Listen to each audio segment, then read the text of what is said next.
नमस्कार दोस्तों, कक्षा 9वीं वालों, जल्दी से अपना हिंदी का बिल्कुल रियल वाला पेपर देख लीजिएगा। यही पेपर आपकी परीक्षा में आने वाला है।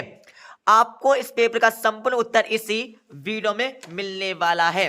तो इस पेपर का हमारा पहला क्वेश्चन दिया है, सही विकल्प चुनकर लिखिए। ये आपकी परीक्षा में 6 नंबर के सही विकल्प पूछे जाने वाले हैं। तो आपका पहला दिया है, हिंदी साहित्य का स्वर्ण युग माना गया। इसमें आपको राइट आंसर आ वाला भक्ति काल लगाना है। दूसरा आपका दिया है, मेघ आए किसकी रचना है। इसमें आपको राइट आंसर ब वाला सर्वेश्वर दयाल सक्सेना लिखना है। अब आपका तीसरा दिया है, काव्य की वेद माने गए। इसमें आपको राइट आंसर आ वाला 2 लिखना है। चौथा आपका दिया है, जूरी के साले का नाम था। इसमें आपको राइट आंसर स वाला गया लिखना है। अब आपका पांचवा दिया है, शब्दों के सार्थक योग को कहते हैं। इसमें आपको राइट आंसर स वाला वाक्य कहते हैं। छठा आपका दिया है, इस जलपल्ले में पाठ की विधा है। इसमें आपको राइट आंसर बा वाला रिपोर्टार लगाना है। अच्छे से याद कर लीजिएगा। अब इस पेपर का हमारा अगला क्वेश्चन दिया है। इस क्वेश्चन में आपको खाली स्थानों की पूर्ति करना है। यह आपकी परीक्षा में 6 नंबर के खालतन पूछे जाने वाले हैं। तो आपका पहला दिया है, केदी और कोयल दोनों ही खालतन देश के वासी है। इसमें आपको राइट आंसर गुलाम लिखना है। दूसरा आपका दिया है, छंद के अंतिम वर्णों की आवृत्ति खालतन कहलाती है। तो इसमें आपको लिखना होगा, तुक लिखना है। तीसरा आपका दिया है, बौद्धिक शब्द का मूल शब्द खालतन है। इसमें आपको राइट आंसर बुद्धि लिखना है। और चौथा आपका दिया है, जानवरों में गधा सबसे ज्यादा खालतन समझा जाता है। तो इसमें आपको बुद्धिहीन लिखना है। अब आपका पांचवा दिया है, काली लहर कल्पना काली पंक्ति में खालतन अलंकार निहित है। इसमें आपको अनुप्रास लगाना है। छठा आपका दिया है, रीढ़ का हड्डी एकांकी में कुल खालतन पात्र है। तो इसमें आपको 6 लिखना है। अच्छे से याद कर लीजिएगा। अब इस पेपर का हमारा अगला क्वेश्चन देख लीजिएगा। इस क्वेश्चन में आपको सही जोड़ी का मिलान करना है। यह आपकी परीक्षा में 6 नंबर की आने वाले हैं। तो यहाँ पर सही जोड़ी का मिलान कर लीजिएगा। विभीषिका में आपको लिखना होगा, यहाँ पर भयंकरता आपको लिखना है। नैतिक का विलोम, तो इसमें आपको अनैतिक लिखना है। हरिशंकर प्रसाद, इसमें आपको यहाँ पर लिखना होगा, यहाँ पर प्रेमचंद के फटे जूते। असुर का तद्भव, इसमें आपको यहाँ पर आंसू लिखना है। कबीरदास में आपको यहाँ पर खवल लिखना है। सभी में आपको यहाँ पर वन्य छंद लिखना है। तो यहाँ पर अच्छे से सही जोड़ी का मिलान कर लीजिएगा। अब इस पेपर का हमारा अगला क्वेश्चन देख लीजिएगा। इस क्वेश्चन में आपको क्या करना है, एक शब्द अथवा एक वाक्य में उत्तर देना है। यह आपकी परीक्षा में 6 नंबर का आने वाला है। तो आपका पहला क्वेश्चन देख लीजिएगा, ज्ञान की तुलना किससे की गई है। तो ज्ञान की तुलना किससे की गई है, तो इसमें आपको लिखना है, क्या लिखना है, ज्ञान की तुलना यहाँ पर किससे की गई, हाथी से। तो हाथी से आपको लिखना है। तो ज्ञान की तुलना हाथी से की गई है। अब यहाँ पर दूसरा क्वेश्चन देख लीजिएगा, विस्तृत कलेवर वाले काव्य को क्या कहते हैं। तो दूसरे क्वेश्चन में आपको लिखना होगा, यहाँ पर महाकाव्य कहते हैं। क्या महाकाव्य आपको लिखना है, महाकाव्य आप लिख लीजिएगा।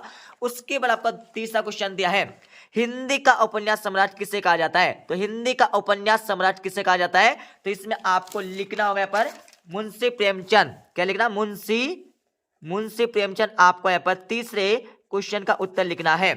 अब यहाँ पर चौथा क्वेश्चन देख लीजिएगा, लोक में प्रचलित उक्ति क्या कहलाती है। तो इसमें आपको लिखना होगा लोकोक्ति। क्या लिखना है, लोकोक्ति आपको लिखना है। अच्छे से लिख लीजिएगा।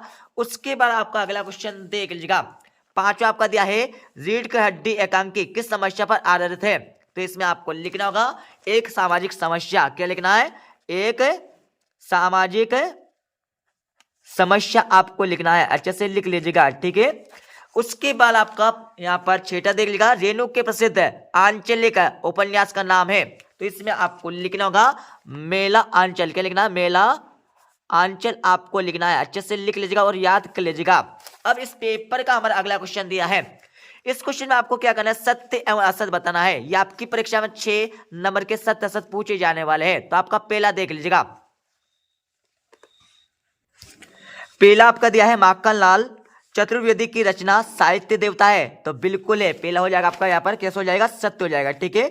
उसके बाद आपका दूसरा दिया है, प्रबंध काव्य में छंदों में पूर्वापर संबंध नहीं होता है। तो दूसरा हो जाएगा आपका यहाँ पर असत्य हो जाएगा। उसके बाद आपका तीसरा दिया है, लड़की की मां मर चुकी थी। तो बिल्कुल मर चुकी थी, यहाँ पर हमारा तीसरा हो जाएगा, यहाँ पर सत्य हो जाएगा। उसके बाद आपका चौथा दिया है, किरण शब्द का पर्यायवाची रश्मि है। तो बिल्कुल है, चौथा हो जाएगा, सत्य हो जाएगा। उसके बाद आपका पांचवा दिया है, उमा से शंकर का विवाह हो गया था। तो बिल्कुल नहीं हुआ था, यहाँ पर असत्य हो जाएगा। उसके बाद आपका अगला दिया हमारा कहानी गद्य की गौण विधा में आती है, तो बिल्कुल यहाँ पर आती है, हमारा सत्य हो जाएगा। ठीक है, अच्छे से लिख लीजिएगा। अब आपका यहाँ पर अगला क्वेश्चन देख लीजिएगा। छायावाद के आपको 2 विशेषता लिखना होगा और इसके अति वाले क्वेश्चन में आपको प्रयोगवाद की 2 विशेषता लिखना है। तो अच्छे से याद कर लीजिए, जिससे आपके 2 नंबर यहाँ से कंप्लीट हो जाएंगे।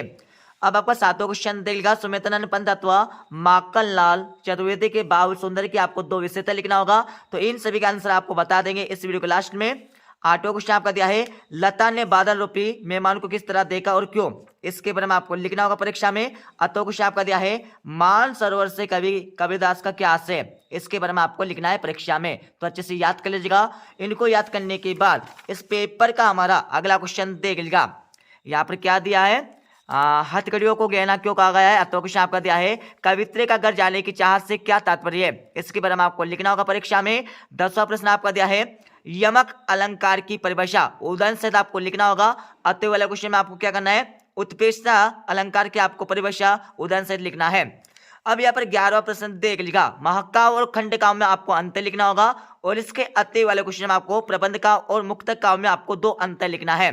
यहाँ पर 12वां क्वेश्चन आपका देख लिया। ठीक है, 12वीं के बाद आपका 13वां प्रश्न दिया है, 13वीं के बाद आपका 14 प्रश्न है और 15 प्रश्न आपका दिया है। ठीक है, सभी के आंसर आपको बता देंगे इस वीडियो के लास्ट में। इनको देखने के बाद इस पेपर का हमारा 16वां प्रश्न देख लीजिएगा। मुहावरे एवं लोकोक्तियों में आपको अंतर लिखना है। इसके अति वाले क्वेश्चन में आपको संधि एवं समास में अंतर लिखना है। 17वां प्रश्न देख ले, जो आपकी परीक्षा में 3 नंबर का आने वाला है। इनको देखने के बाद यहाँ पर 18वां प्रश्न देख लीजिएगा। 18वें प्रश्न में आपको क्या करना है, काव्यांश को पढ़ने के बाद आपको संदर्भ प्रसंग सहित आपको भावार्थ लिखना है। तो इन सभी के आंसर आपको बता देंगे इस वीडियो के लास्ट में। आपको क्वेश्चन को अच्छे से समझकर याद कर लेना है, पढ़ लेना है, उसके बाद आपको इनके आंसर को भी समझकर याद कर लेना है। अब आपका 19वां प्रश्न देख लीजिएगा। गद्यांश को पढ़कर आपको संदर्भ प्रसंग सहित आपको वाक्य करना है। तो अच्छे से यहाँ पर गद्यांश को पढ़ लीजिएगा। इनको पढ़ने के बाद आपको इनकी संदर्भ प्रसंग सहित आपको वाक्य करना होगा परीक्षा में। उसके बाद आपका अगला क्वेश्चन देख लीजिएगा। यहाँ पर हमारा 20वां प्रश्न दिया है, अपने गांव या शहर पर एक अनुच्छेद आपको लिखना होगा और इसके अति वाले क्वेश्चन में आपको वार्षिक परीक्षा की तैयारी पर पिताजी से किए गए संवाद को आपको लिखना है। अब यहाँ पर 21वां प्रश्न देख लीजिएगा। निम्नलिखित अपठित काव्यांश अथवा गद्यांश को पढ़कर पूछे गए प्रश्नों के उत्तर लिखिए। ये आपकी परीक्षा में 4 नंबर का क्वेश्चन पूछे जाने वाला है। तो सबसे पहले आपको इस अपठित गद्यांश काव्यांश को अच्छे से पढ़ लेना है। इसको पढ़ने के बाद इसके नीचे आपको 4 क्वेश्चन दिए, जिसका आपका पहला क्वेश्चन दिया है, हमारी सभ्यता पर लोग क्यों हंस रहे हैं। तो इसको तो आपको यहाँ से मिल जाएगा। ठीक है, और दूसरा आपका दिया है, अनुरक्त का विलोम लिखिए। तो अनुरक्त का आपको विलोम लिखना होगा, तो इसका उत्तर भी आपको यहाँ से मिल जाएगा। ठीक है, उसके बाद आपका तीसरा दिया है, आज कौन लज्जित हो रहे हैं। तो इसका उत्तर भी आपको यहाँ से चाट कर लिखना है। चौथा आपका दिया है, उपयुक्त काव्यांश का शीर्षक लिखिए। तो इसमें आपको लिखना होगा यहाँ पर हमारी सभ्यता आपको लिख देना है। ठीक है, इसके साथ इसका अत्तो वाला क्वेश्चन देख लीजिएगा। यहाँ पर हमारा दिया है, इसमें भी आपको एक अपठित काव्यांश दिया है, इसको अच्छे से पढ़ लीजिएगा। इसको पढ़ने के बाद इसके नीचे आपको 3 क्वेश्चन दिए, तीनों के आंसर आपको यही से छाट कर लगाना है परीक्षा में। अब यहाँ पर 22वां प्रश्न देख लीजिएगा। अपने कक्षा शिक्षक को अर्ध दिवस के अवकाश हेतु आवेदन पत्र आपको लिखना होगा और इसके अति वाला क्वेश्चन आपको अपने विद्यालय के प्राचार्य को शाला शुल्क मुक्ति हेतु आवेदन पत्र आपको लिखना है। यहाँ पर 23वां प्रश्न देख लीजिएगा। निम्नलिखित में से किसी एक विषय पर आपको रूपरेखा सहित आपको निबंध लिखना है। तो आप किसी एक विषय पर निबंध यहाँ पर याद कर लीजिएगा, जिससे आपके 4 नंबर यहाँ से कंप्लीट हो जाएंगे। अब दोस्तों मैं आपको इस पेपर का संपूर्ण उत्तर बता देता हूँ। तो यहाँ पर उत्तर देख लीजिएगा। ये हमारा क्वेश्चन नंबर फर्स्ट का आपका आंसर हो जाएंगे। ठीक है, जिसमें आपको सही विकल्प का चयन करने के लिए बोला गया था। इनको देखने के बाद ये हमारा दूसरे क्वेश्चन का आंसर हो जाएगा। ठीक है, और ये हमारा तीसरे क्वेश्चन का आंसर आपका दिया है। तीसरे के बाद हमारा चौथे क्वेश्चन का आंसर आपको नीचे दिया है। चौथे के बाद आपको 5वें का आंसर मिल जाएगा। 5वें के बाद यहाँ पर 6ठे प्रश्न का उत्तर देख लीजिएगा। इसको देखने के बाद इसके नीचे आपको इसके अतवे वाले का आंसर मिल जाएगा। इसको देखने के बाद हमारा 7वें प्रश्न का उत्तर आपका दिया है। 7वें के बाद हमारा 8वें प्रश्न का उत्तर आपका दिया है। 8वें के बाद ये हमारा 9वें प्रश्न का उत्तर आपका दिया है। अच्छे से याद कर लीजिएगा।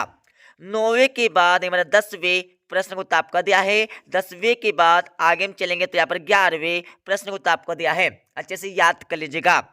11वें के बाद आगे हम चलेंगे तो यहाँ पर 12वें प्रश्न का उत्तर आपका दिया है। अच्छे से याद कर लीजिएगा। 12वीं के बाद ये हमारा 13वें प्रश्न उत्तर आपका दिया है, अच्छे से याद कर लीजिएगा। ये हमारा 14 का आंसर आपका दिया है। 14 के बाद यहाँ पर हमारा 15वें क्वेश्चन का आंसर आपको दिया है। 15वें के बाद आपको 16वें प्रश्न उत्तर मिल जाएगा, ठीक है। 16वें के बाद आगे हम चलेंगे तो आपको यहाँ पर 17वें प्रश्न उत्तर मिल जाएगा, अच्छे से याद कर लीजिएगा। 17वें के बाद ये हमारा 18वें प्रश्न उत्तर आपको मिल जाएगा, ठीक है। 18वें के बाद यहाँ पर हमारा 19वें प्रश्न उत्तर आपको देख लीजिएगा, आपको दिया है, अच्छे से याद कर लीजिएगा। 19वें के बाद आपको यहाँ पर 20वें प्रश्न उत्तर मिल जाएगा, तो अच्छे से याद कर लीजिएगा। इनको करने के बाद दोस्तों आपको क्या करना है, 21वें 22वें एवं 23वें इनके आंसर आपको स्वयं अपने बुक से देखकर याद कर लेना है। तो ठीक है दोस्तों, मिलता है अगले वीडियो में। जब जय हिंद, वंदे मातरम।